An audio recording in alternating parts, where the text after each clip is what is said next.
네, 오늘 말씀은 시편 22편의 말씀인데요. 읽은 말씀은 5절의 말씀이었지만 이 22편 전체적인 그 말씀을 하나하나씩 보면서 하나님께서 우리에게 어떤 말씀을 주고자 하시는지 그 말씀을 잘 발견해 나가는 시간이 되기를 소망합니다. 시편 22편은 우리에게 잘 알려진 23편처럼 유명하지는 않지만 굉장히 중요하면서도 독특한 특징을 가지고 있습니다. 크게 구분해 보면 1절부터 21절까지는 힘들고 괴로운 상황 가운데에서 하나님께 토로하는 탄식 시처럼 보이는데 22절에서 31절까지의 말씀은 하나님을 찬양하는 내용이 갑자기 나오게 됩니다. 갑자기 분위기가 확 바뀌어버립니다. 조금 전까지는 죽겠다고 힘들다라고 외치고 울고 있는 그 사람이 갑자기 하나님 감사합니다, 찬양합니다 라고 바뀌는 것입니다. 이것을 세상 사람들이 보았다면 조울증인가? 라고 오해할 만큼 갑자기 막 힘들어하던 사람이 갑자기 하나님을 찬양한다라고 하는 굉장히 이상한 상황, 왜 이런 일이 이루어졌는지 오늘 말씀을 통해 한번 발견해 봤으면 좋겠습니다. 또한 이 말씀 안에서 1절, 2절 말씀은 하나님을 향한 부정적인 모습으로 나아가는데 3절에서 5절은 하나님을 향한 긍정적인 모습, 6절에서 8절은 다시 부정적인 현실을 담다가 9절에서 10절은 하나님에 대한 다시 긍정적인 이야기를 보이는, 한마디로 왔다 갔다 하는 모습이 보여지고 있습니다. 제가 이 시를 읽으면서 떠올랐던 찬양이 하나 있어요. 힘들고 지쳐 낭망하고 넘어져. 이 찬양 잘 아시죠? 이 찬양 가사를 보면은 힘들고 지쳐 낭망하고 넘어져 일어날 힘이 전혀 없습니다. 부정적인 상황이에요. 이렇게 말하다가 조용히 다가와 손잡아 주시고 나에게 말씀하시네. 긍정적인 모습으로 바뀝니다. 그 다음에는 나에게 실망하며 내 자신 연약해 고통 중에 눈물을 흘립니다. 부정적인 모습을 이야기하다가 그 다음에 못자국 난 그 손길 나의 눈물 닦아주시며 나에게 말씀하시네. 또 긍정적인 모습으로 바뀌는 게 보입니다. 부정적, 긍정적 왔다 갔다 하다가 후렴에서는 정말 하고 싶은 중요한 말을 남기는 것입니다. 22편의 앞부분도 마찬가지입니다. 왔다 갔다 하는 것처럼 부정적, 긍정적, 부정적, 긍정적 메시지를 담다가 찬양이 후렴처럼 중요한 메시지 11절과 19절의 말씀을 던지는 것을 볼 수 있습니다. 또 이 시가 또 중요한 이유 중에 하나가 우리가 너무나 잘 알고 있는 한 분이 이 시를 묵상하시다가 그분에게 정말 중요한 시기에 이 시를 기억하시며 암송하셨던, 그것들을 고백하셨던 그 시가 바로 22편의 시입니다. 어떤 내용인지 우리 1절 말씀을 보면서 시작 한번 해보도록 하겠습니다. 제가 1절 말씀 읽어드리겠습니다. 내 하나님이여, 내 하나님이여, 어찌 나를 버리셨나이까? 어찌 나를 멀리하여 돕지 아니하시오며 내 신음소리를 듣지 아니하시나이까? 많이 익숙한 내용이죠. 시편 22편을 다른 말로 메시아 예언시라고도 합니다. 엘리 엘리 라마 사박다니, 나의 하나님, 나의 하나님, 어찌하여 나를 버리셨나이까? 십자가에서의 예수님의 고백입니다. 절망 속에 있는 이 시인은 1절과 2절 말씀을 통해서 하나님께 외칩니다. 이 사람이 왜 절망하고 있을까요? 이 사람이 현재 느끼고 있는 그 감정은 버림받음, 나를 멀리하고 있고 나를 도와주지 않는다라는 것, 나의 신음소리를 듣지 않는다라는 것, 그것이 이 사람에게 너무나 큰 고통과 절망으로 다가오는 것입니다. 누가 나를 버리고 누가 나를 멀리하냐면 바로 하나님인데요. 그냥 하나님도 아니고 나의 하나님이라는 겁니다. 나의 하나님이니 그냥 다른 하나님, 이웃 사람의 하나님, 하나님 아저씨가 아니라 나의 하나님, 나와 관계를 맺은 하나님이기 때문에 나를 버리면 안 되고 나를 멀리하시면 안 되고 나를 도와주시며 내 소리를 들어주셔야 되는데 그런 관계잖아요. 하나님, 그런데 왜 내가 종일 부르짖어도 내 음성을 듣지 않으십니까? 시인이 이렇게 하나님께 구할 수 있는 것은 그와 하나님과의 관계가 3절에서 5절 말씀에 나오기 때문입니다. 3절 말씀 앞에 보면은요, 우리가 보는 개역 개정에는 나오지 않지만 히브리 원어에는 앞에 접속사가 하나 나옵니다. 그러나라는 말이 나옵니다. 나 정말 힘들어요. 하나님 나를 도와주지 않으셔서 힘들어요. 그러나 하나님은 거룩하신 하나님, 이스라엘의 찬송을 받으시는 분, 우리 조상의 하나님, 이스라엘의 하나님이시죠. 하나님, 우리 조상들이 주님을 의지할 때 그들을 건지셨잖아요. 조상들이 주님께 부르짖을 때 구원하셨고, 조상들이 주님께 의지할 때 그들을 수치당하지 않게 해주셨잖아요 라고 외쳐댑니다. 하지만 이 사람이 겪고 있는 현실은 여전히 변함없이 고통스럽습니다. 조상들이 그렇게 주님을 의지할 때 수치 안 당하게 해주셨잖아요. 하지만 지금 나는 수치를 당하고 있습니다. 사람 취급도 못 받는 벌레 취급을 받는 존재가 돼서 사람들에게 비방을 받고 있어요. 사람들에게서, 몇몇 사람들이 아닌 백성들에게서 조롱을 당하고 있습니다. 이 시인이 겪고 있는 고통은 육체적인 고통이라기보다도 정신적인, 영적인 고통을 말하는 것으로 보입니다. 사람들은 이야기합니다. 그래, 너가 하나님 의지한다니 하나님이 또 도와주시겠지. 그래, 너 하나님이 널 기뻐하신다니 하나님이 건져주시겠지. 비꼬고 있습니다. 시인이 하나님을 의지하는 마음을 꺾어내리려고 힘든 상황 속에서 응답하시지 않는 시인과 하나님과의 그 관계를 놀려대고 있는 것입니다. 안 그래도 힘든데, 안 그래도 하나님이 응답하시지 않으셔서 힘든데 주변 사람들이 너의 모습, 제 모습을 보면서 야, 너 하나님 잘 믿는다며? 하나님 믿는다는데 하나님이 구원해 주지 않겠어? 뭐야 너? 왜 그래? 하나님 믿는다며? 자꾸만 놀려대는 상황입니다. 시인은 계속해서 이야기합니다. 하나님께서 나를 모태에서 나게 하셨고 나는 어려서부터 하나님을 의지하는 사람이며 나는 하나님의 것입니다. 태어날 때부터 주님은 나의 하나님이셨습니다. 그렇기 때문에 이제 아까 말했던 후렴이 나옵니다. 11절 말씀인데요. 11절 말씀 제가 읽어보겠습니다. 나를 멀리하지 마옵소서. 환난이 가까우나 도울 자가 없나이다. 나를 멀리하지 마옵소서. 이 말이 19절에서도 한 번 더 반복해서 나오거든요. 여호와여 멀리하지 마옵소서. 나의 힘이시여 속히 나를 도우소서. 힘들고 어려울 때 절망 속에 있지만 그럼에도 불구하고 나를 도우셨고 함께 하셨던 그 하나님께서 지금의 어려움 또한 다시 이겨내게 해주실 거라는 믿는 고백으로 하나님은 나의 힘이십니다. 하나님 나를 도와주십시오. 도와주라고 한다라는 것은 하나님 해줄 수 있는 능력이 있다는 것을 믿기 때문에 할 수 있는 말이거든요. 이 사람은 여전히 힘들고 어려운 상황이지만 하나님을 믿고 하나님이 이 문제를 해결해 주시기를 바라는 믿음 안에서 하나님께 간구하고 있습니다. 그리고 이후에 12절에서 21절까지의 말씀에서는 구체적으로 괴로움을 당하고 있는 자신의 모습을 묘사하고 있습니다. 투할 때 그 빨간 천을 들고 있는 사람을 향해서 그 황소가 전속력을 향해서 달려오는 것처럼 사나운 적들이 시인을 향해서 돌격하고 있으며 부르짖는 사자처럼 달려들고 있습니다. 마음은 주워 담을 수 없을 만큼 낙심되어 마치 물처럼 쏟아졌고 양초에서 촛농이 떨어지듯 녹아버렸으며 모든 뼈가 뒤틀리고 바싹 말라서 몸에 물기가 하나 없는 그 질그릇 조각처럼 되어버렸고 속이 타들어가고 입이 말라서 혀가 입천장에 달라붙었다라고 말하고 있습니다. 원수들은 들깨, 하이에나처럼 나를 둘러싸고 내 손과 발을 찔러댑니다. 겉옷을 뺏어가서 나누며 내 속옷까지도 제비 뽑아서 가져가 버립니다. 즉 내가 가지고 있는 모든 것들을 하나도 남김없이 다 빼앗아가고 있는 상황이라는 겁니다. 이보다 더 비참할 수 있을까? 이보다 더 안 좋은 상황이 있을까 싶을 정도로 이렇게 어려운 상황이 있는 사람이 하나님 앞에 하나님 나를 주목해 주시옵소서. 여호와여 멀리하지 마옵소서. 나의 힘이시여 속히 나를 도우소서. 이렇게 고백하고 있습니다. 시인은 하나님을 향해서 자신의 감정을 솔직하게 토로하고 있습니다.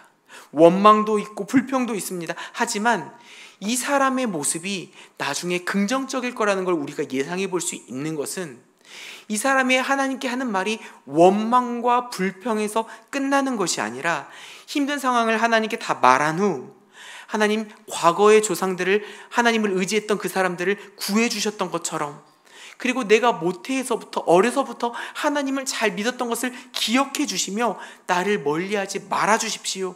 나의 힘이 되신 여호와여, 나를 도와주십시오.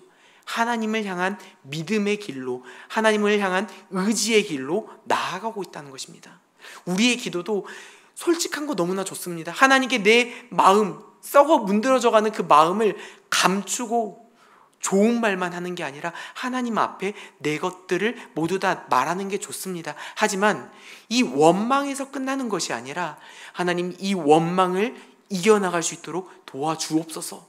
능력이 되시는 하나님, 하나님의 능력으로 도와주옵소서. 믿는 마음으로 나아가야 된다는 것입니다. 예수님께서도 그러셨습니다. 겟세마네에서 예수님께서 땀방울이 핏방울 변하는 것처럼 엄청나게 기도하고 눈물을 흘리면서 기도하셨던 그 기도처럼, 마지막에 그 십자가 위에서 외치셨던 엘리 엘리 라마 사박다니, 그 말씀처럼 예수님도 자신의 어려움, 힘듦, 고통을 하나님께 솔직하게 말씀하셨습니다. 예수님 주변에 있던 그 백성들은 머리를 흔들며 예수님을 조롱했고, 야, 네가 만약 하나님의 아들이라면 내려와 봐. 너 하나님의 아들이라며 내려와 봐. 너 내려오면 내가 너 믿을게. 너가 하나님의 아들이라며 네가 할 수 있는 그 능력을 보여줘야지 우리가 믿을 거 아니냐. 한번 해봐. 자꾸만 조롱하고 있습니다. 그가 하나님을 신뢰하니 하나님이 원하시면 이제 그를 구원하실지라 말하며 예언서의 내용을 빗대어서 그 예수님을 조롱합니다. 하나님과 그 예수님과의 관계, 응답되지 않는 그 현실을 바라보며 비아냥거립니다. 또한 본문에서 아까 말씀드린 것처럼 예수님의 수족, 손과 발을 못으로 찔렀고 예수님의 겉옷과 속옷을 가져갔으며 창으로 그분을 찔러 그분의 옆구리에서 피와 물이 다 쏟아지게 되었습니다. 오늘 본문의 말씀을 1절부터 마지막 절까지 쭉 차분히 읽어보시면 아시겠지만 예수님께서는 그 고난당하시는 그 예언을 그대로 성취하신 것입니다. 다시 시인의 상황으로 한번 돌아와 보도록 하겠습니다. 시인의 상황이 아까 되게 부정적인 모습이 나오다가 갑자기 찬양으로 바뀌었다라고 제가 말씀드렸잖아요. 상황이 바뀌게 된 것은 22절부터입니다.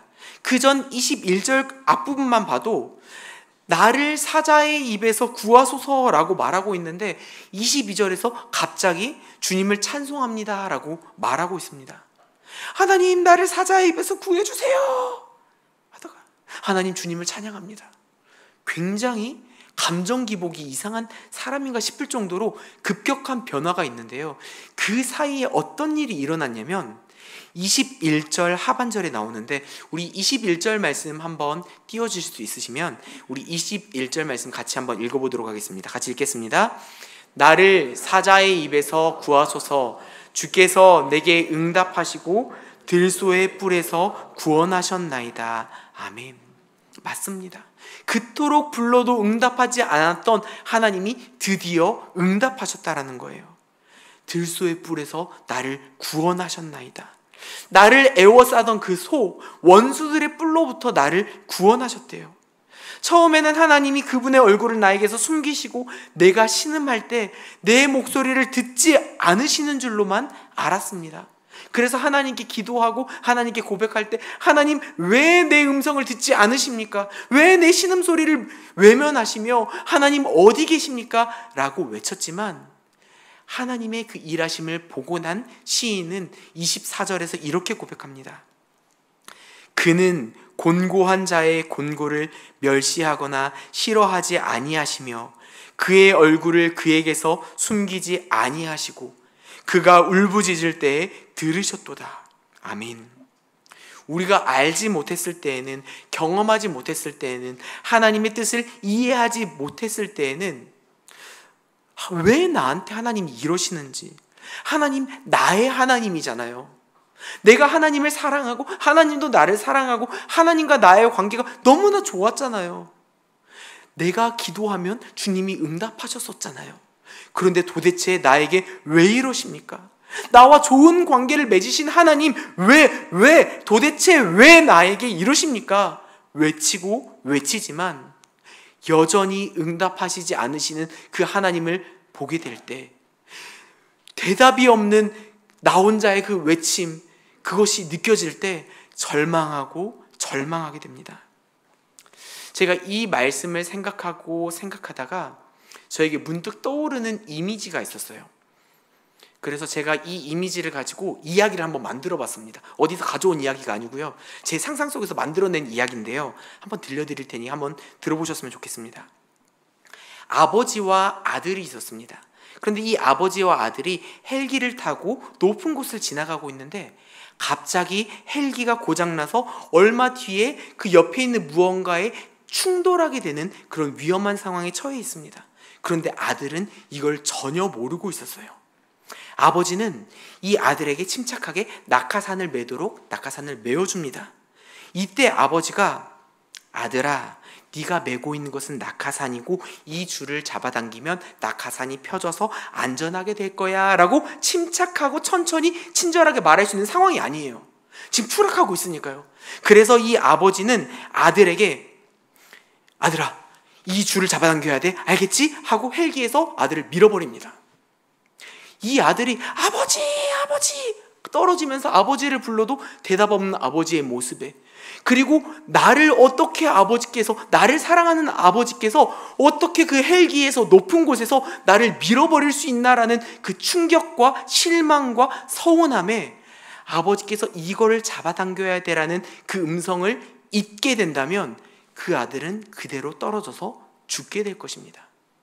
하지만 이 아들이 그 떨어지는 그 위험하고 당황스럽고 급작스러운 상황 속에서, 내 아버지는 나에게 안 좋은 것을 시키는 분이 아니야, 항상 나에게 좋으신 분이고 날 위해 주시는 분이야 라는 신뢰와 믿음이 있다면 왜 나를 밀었는지, 왜 내가 헬기에서 떨어져야 되는지를 알지 못한다 하더라도 아버지께서 하신 말씀, 이 줄을 잡아당겨야 돼 라는 그 말씀만 기억하고 그대로 당겨서 낙하산을 타고 안전하게 착륙할 수 있을 것입니다.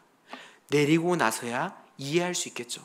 아버지께서 나를 위해 말씀하신 거구나, 나를 위해 헬기에서 밀어내신 거구나. 23절에서 31절까지의 그 말씀은 그 응답을 경험하고 구원을 경험한 시인의 고백과 찬양을 이야기하고 있습니다. 이것은 예수님을 통해서 그대로 이루어졌는데요, 하나님의 사랑, 그 선하심이 예수님을 통해서 시공간적으로 전해지는 것을 이야기합니다. 땅의 모든 끝이, 모든 나라, 모든 족속이 하나님을 예배할 것이며 풍성한 자, 그렇지 못한 자 모두 다 주님 앞에 절하게 될 것입니다. 후손들이 그분을 섬기며 아직 태어나지 않은 백성들에게도 대대로 하나님께서 하신 말씀을 전하게 될 것입니다. 이렇게 찬양하고 있습니다. 성도님들, 오늘 우리가 이 시편 22편의 말씀을 보면서 기억했으면 하는 몇 가지 사실들이 있습니다. 첫 번째로는, 우리가 비록 고통 속에 있다 하더라도, 하나님이 내 이야기를 듣지 않는 것처럼 느껴진다 하더라도, 기도했는데 하나님이 응답하지 않으시네, 내 기도를 안 들으시네, 그럼 난 더 이상 기도 안 할래. 뭐 들어주시지도 않은데, 응답해 주시지도 않는데 내가 왜 계속 기도해야 돼? 나 기도 안 할래 하는 게 아니라, 그 고통을 허락하신 그 하나님 앞에 대답하시지 않으시더라도 끝까지 내 모든 마음에 있는 것들을 하나님 앞에 쏟아 놓아야 됩니다.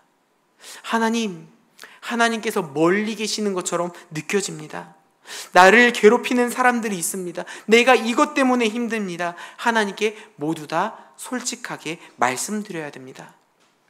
하나님은 우리에게 고통을 허락하시지만 늘 언제나 우리와 함께하고 있다는 것이 오늘 시를 통하여 드러났고, 예수님의 삶을 통하여도 드러졌습니다. 증명되었습니다.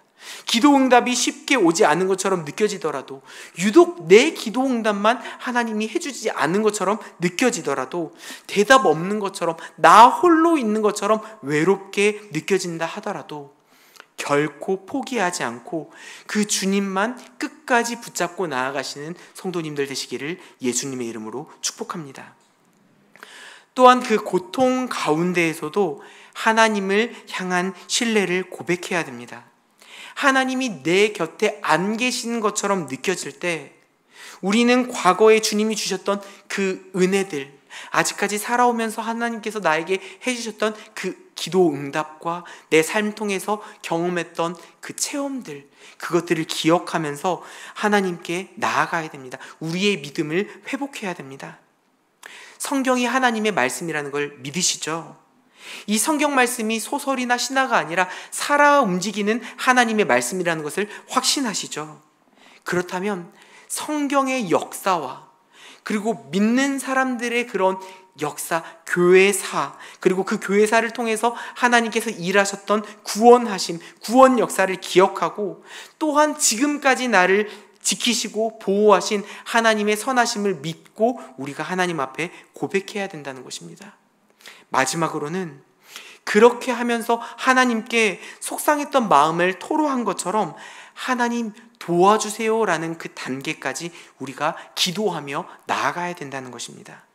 속상한 마음만 말하는 게 기도가 아닙니다. 그냥 혼자서 나와서 하나님 앞에서 계속 울고만 가는 거예요. 울고 하다가 그 우는 그 눈물 흘리는 것을 통해서 나름의 카타르시스를 느껴서 이 마음속에 있던 그 우울증들이 해소되는 이게 아니라 내가 울고 모든 것을 하나님 앞에 속상한 것들을 토로하지만 그 다음 단계가 있어야 된다는 것입니다. 하나님 도와주세요. 하나님 능력 있으시죠? 하나님 하실 수 있죠? 도와주세요. 하나님을 의지하며 나아가는 단계까지 걸어가야 됩니다. 하나님, 이 속상한 이 상황들을 해결해 주십시오. 상황을 바꿔주시든지 아니면 저를 바꿔주시든지 하나님 도와주십시오. 이렇게 구해야 됩니다. 이것이 바로 기도입니다. 사랑하는 성도님들, 예수님도 고통을 당하셨습니다.